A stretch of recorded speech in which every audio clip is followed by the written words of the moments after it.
On many occasions, since the early years of the century, the country has summoned Georges P. Vanier to high responsibility as soldier and diplomat. But today he steps forward to accept the greatest honor it is possible to confer on a Canadian citizen. At the summit of a career devoted entirely to the public service, Georges Phileas Vanier is sworn in as the 19th Governor General since Confederation.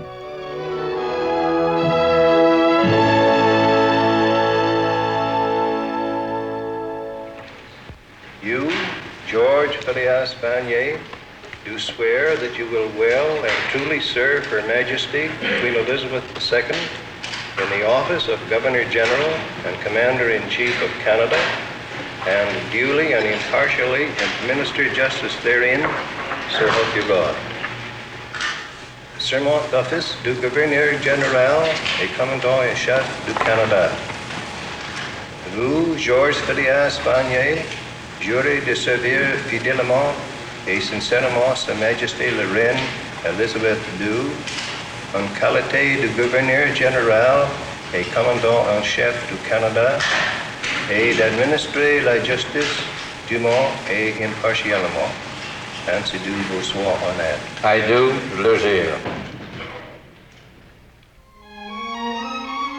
Georges Phileas Vanier was born in 1888.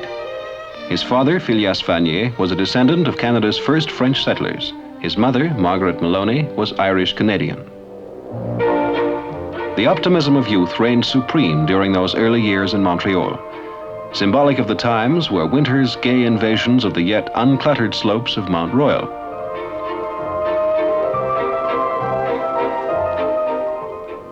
Having studied the classics at Loyola College and law at Montreal University, then called Laval, young Georges Vanier sought his first glimpse of international horizons.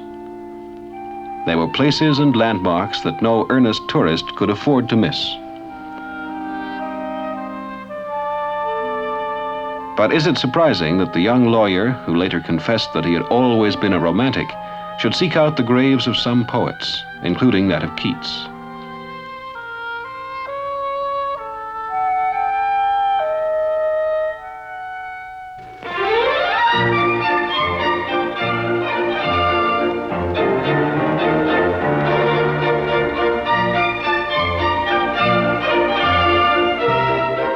Back home, the gay period raced on.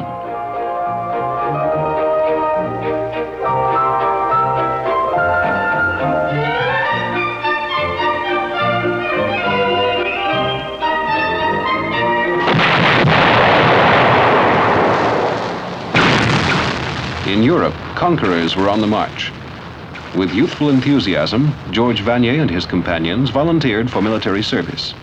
They rallied to a cause which, a generation later, in a long series of recruiting speeches, General Vanier had occasion to redefine.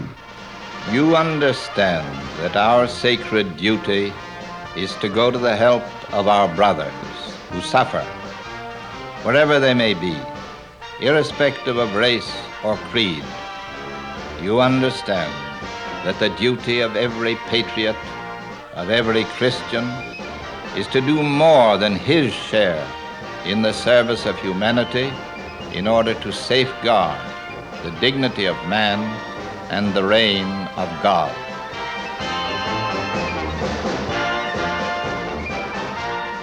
The men of the new 22e Regiment were all volunteers, and theirs was the first French-Canadian regiment in history. But though anxious to show their mettle on the battlefield, the new soldiers went calmly and thoroughly about their business. Training, picture-taking, the gestures of proud and confident farewell.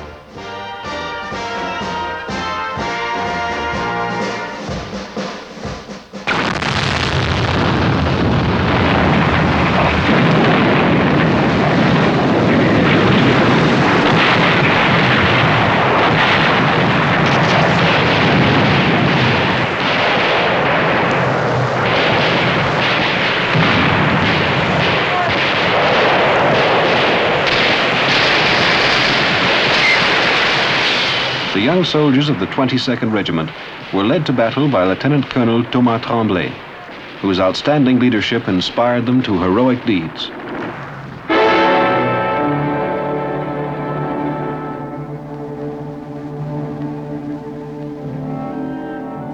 I have never been so proud of my compatriots as on the battlefield. Having lived with them in the trenches for 3 years, I proclaim their valor.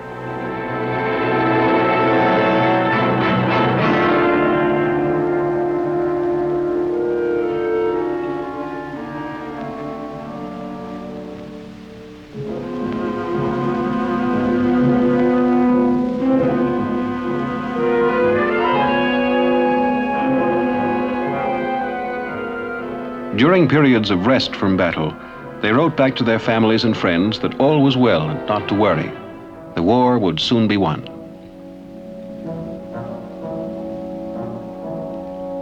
Papers brought them news of the homeland weeks after it was published. Sometimes there were accounts of events on the Western Front which interested them particularly. The first officer of the regiment to receive a decoration was Captain Vanier, who in command of a patrol blew up an enemy machine gun post. He was awarded the Military Cross.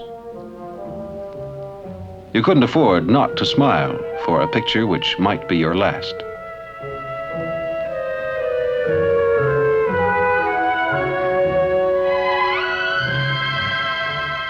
I saw them at Vimy, at Lens, at Méharicourt, at Chérisy, and at so many other places.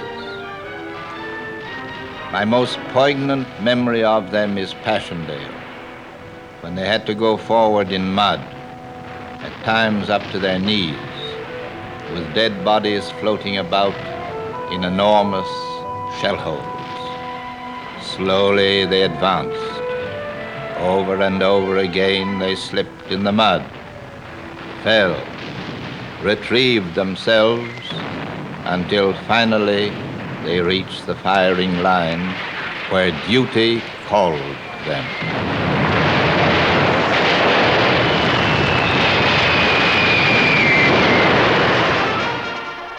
The war is over.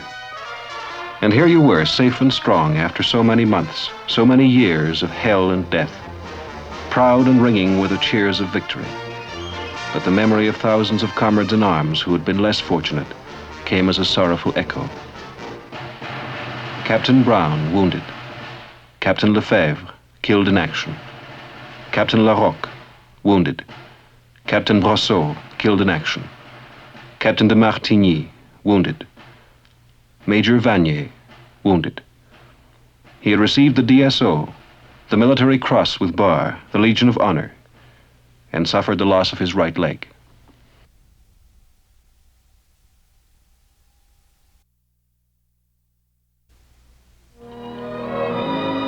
In 1921, having returned to military life, Major Vanier married Pauline Archer, daughter of Mr. Justice Charles-Édouard Archer and Thérèse de Salaberry, grandchild of the hero of Chateauguay.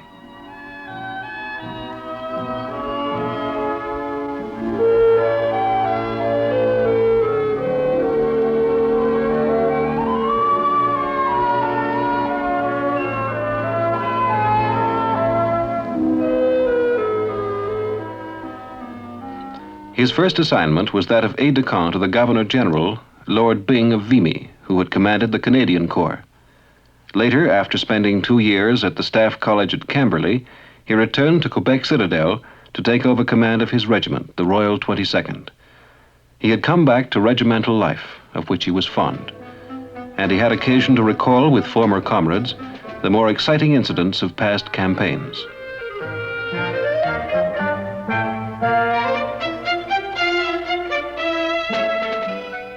In a city where traditions are cherished, the Vaniers yielded good-naturedly to the demands of Quebec society. In 1925, while retaining his command at Quebec, Major Vanier was appointed aide-de-camp to the new Governor General, Lord Wellington. In 1928, with the rank of Lieutenant Colonel, he was sent to represent Canada at the Preparatory Disarmament Commission in Geneva. Referring to these days of disenchantment, Major General Vanier has described the League of Nations as a disappointing but necessary first step on the road to peace. The initial attempt at a world organization whose object was the open discussion of international problems. In 1931, assured that he might resume his military career upon request, Lieutenant Colonel Vanier agreed to go to London as secretary to the Office of the High Commissioner. While occupying that post, he was able to acquaint himself further with the British political institutions that he had always admired, and to deepen his devotion to the Crown, symbol of our liberties. London's Canada House has often appeared as a kind of gateway to eventful careers. Vincent Massey, Russ McLean, Lester B. Pearson, George P. Vanier.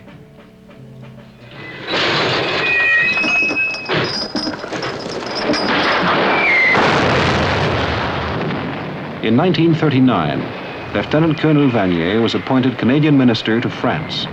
9 months later, World War II broke out. Only weeks before the German invasion, the Vaniers were invited to inspect the Maginot Line. Close by, German troops could be observed. It was the phony war.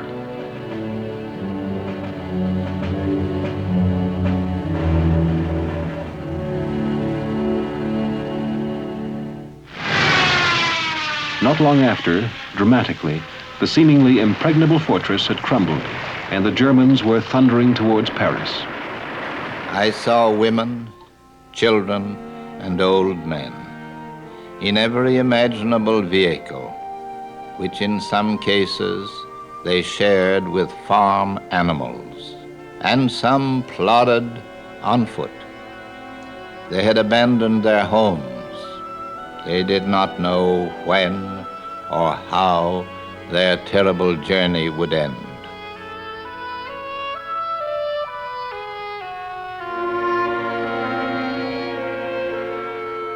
Once more, on the blood-stained roads of Europe had appeared the dreaded invader. Once more had begun the flight of a people dedicated to civilization with its arts and sciences.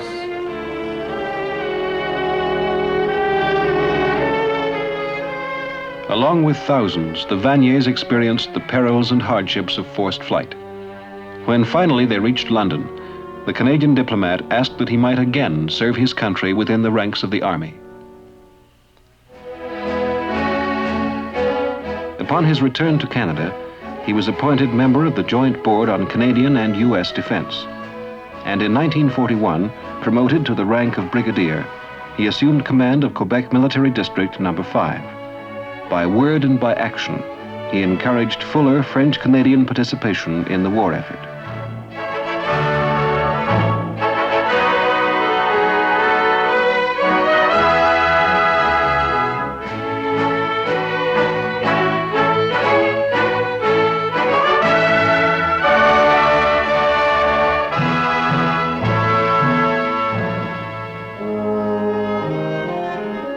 In 1943, General Vanier returns to London as Canadian Minister to the Allied governments in exile, including the French Committee of National Liberation, devoting all his energies and diplomatic skill to the cause of Allied unity.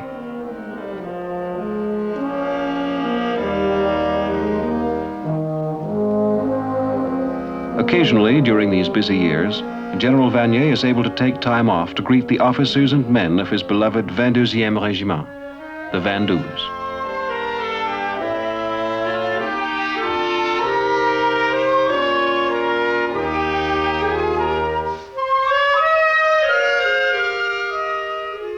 In 1944, the Canadian diplomat accompanies General de Gaulle, leader of the Free French forces, to Algiers.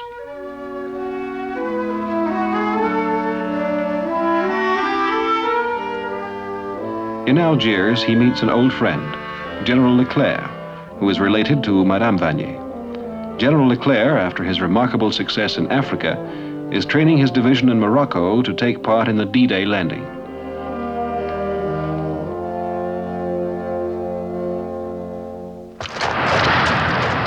Now the tide has turned. Allied troops have penetrated to the heart of Italy and will not be halted.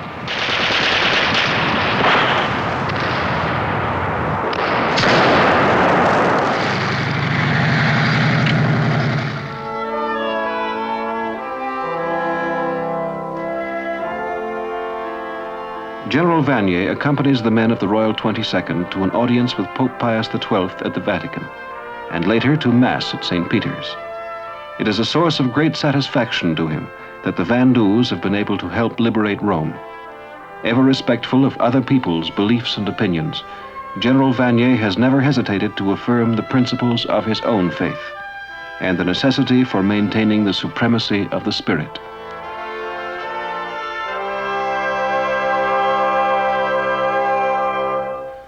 A few days after the liberation of Paris, General Vanier lands at Bourget Airport and is greeted by de Gaulle's personal representative.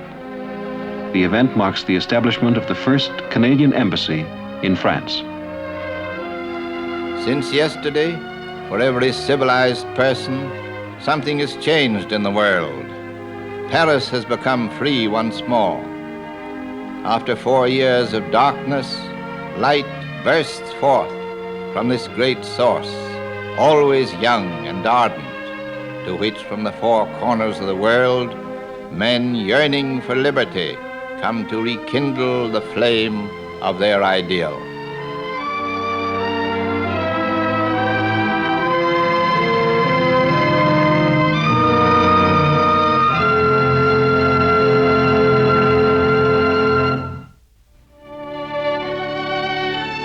At Issy-les-Moulineaux, a visit to execution chambers. During the difficult after-war period, Ambassador Vanier and his wife were hailed by the French people as the living symbol of Canadian friendship. Deeply affected by the sufferings to which they were witness, they devoted their energies to relief work and did their best to help heal the physical and moral scars of war. Madame Vanier was especially active as the representative in France of the Canadian Red Cross.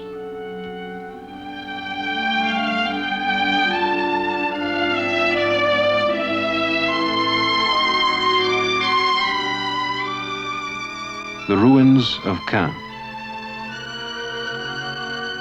Saint-Malo, completely destroyed by the Germans, is rebuilt. General Vanier lays the first stone. During their stay in France, the Vaniers liked to spend their holidays at Vézelay, a celebrated cathedral town to the southeast of Paris, whose history goes back to the days of the Roman invasion. The reason for our choosing Vézelay is one that is shared by all those who believe that there is an affinity between certain places and a certain attitude to life. For many years, Vézelay has been, for me, a haven of rest.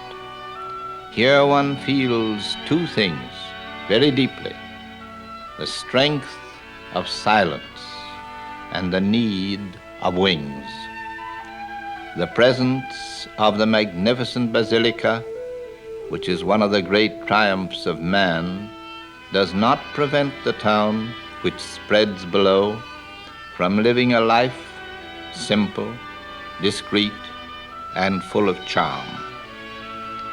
Vézelay was for all the members of my family a place of infinite beauty in which to reflect, to commune with nature, and to raise one's soul to God.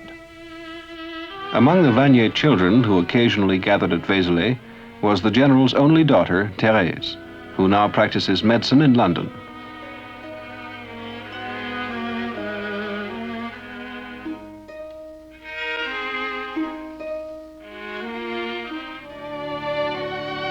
Everywhere, the Canadian ambassador and his wife were welcomed as friends and benefactors.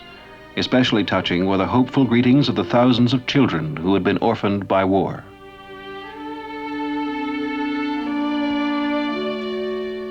The civilized world must guard as its own the liberty of France. Often, common friendship for Canada's ambassador gathered together men of strongly divergent views. And there were moments when President Herriot liked to recall some of history's gayer chapters. Ambassador Vanier greets a visiting princess, later to become Queen Elizabeth II. And among church dignitaries, Monsignor Roncalli, later to become Pope John XXIII, and Cardinal Suard of Paris. There were times when history stood still for a photograph, Meeting at Ottawa, Mackenzie King, de Gaulle, General Juin, Georges Bidault. And from a French leader, now President of the Fifth Republic, a greatly prized photograph, with a dedication which is a tribute to General Vanier's love for and devotion to France, in peace and in war.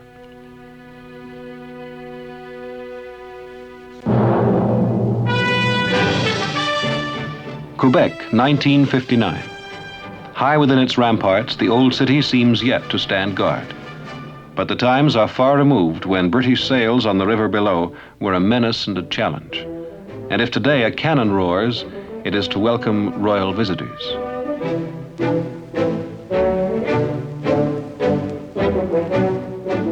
Elizabeth II, Queen of Canada, is greeted at Quebec by Major General Georges P. Vanier, Honorary Colonel of the 22nd Regiment.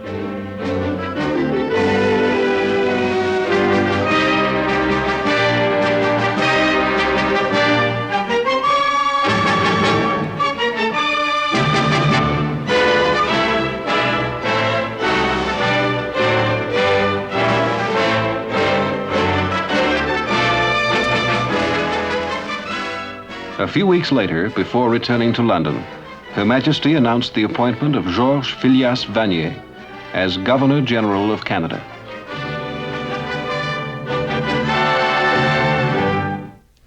We are indeed fortunate in being attached to the crown, which holds for the world a promise of peace. It is well to recall that the Queen is the symbol of the free association of member nations of the Commonwealth, and as such is accepted as its head. The total area of the Commonwealth is estimated to be about 14.5 million square miles, and its population something in the neighborhood of 650 million. Canada forms part of this mighty, far-flung Commonwealth, which is composed of many races and many creeds. What a power is there for good in the world. What a power to right many wrongs, solve many problems, in amity without recourse to arms. Does not the very thought of the Commonwealth's potential action conjure up a vision inspiring in scope and grandeur? Each one of us, in his own way and place, however humble, must play his part towards the fulfillment of our national destiny. To realize how mighty this destiny will be, let us lift our eyes beyond the horizon of our time. And in our march forward in material happiness, let us not neglect the spiritual threads in the weaving of our lives. If Canada is to attain the greatness worthy of it, each one of us must say, I ask only to serve.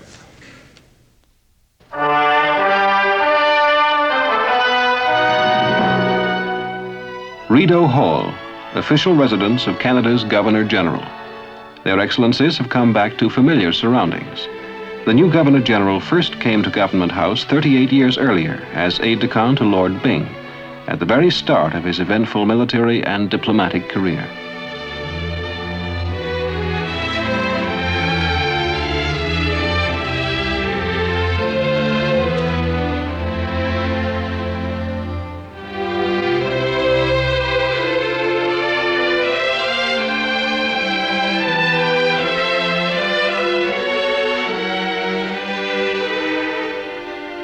Remindful of their second stay at Rideau Hall is a portrait of Viscount Willingdon, under whom General Vanier served as aide-de-camp between 1925 and 28.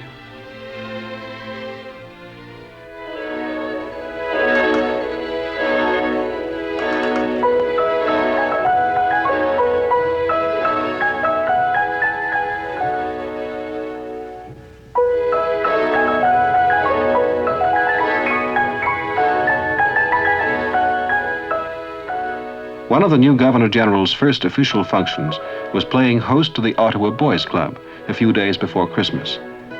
In Canada's youth, he sees the promise of still greater and more productive cooperation among all the ethnic groups which make up our nation. To this ideal, both he and Madame Vanier are dedicated.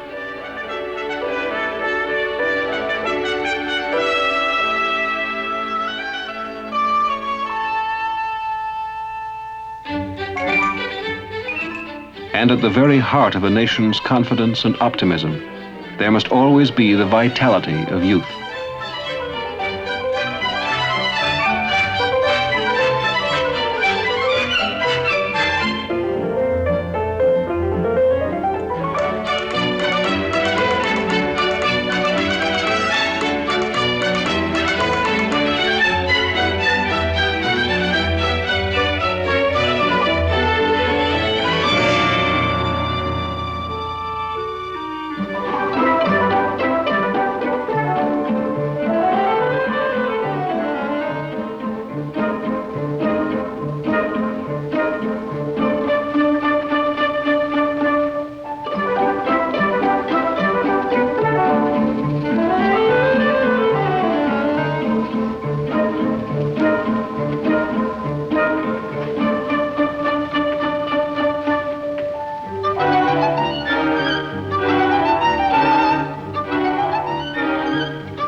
Three subjects will interest me very particularly during my term of office. Unity, youth, the mighty leaven which raises the nation to greatness, spirit, as distinct from materialism.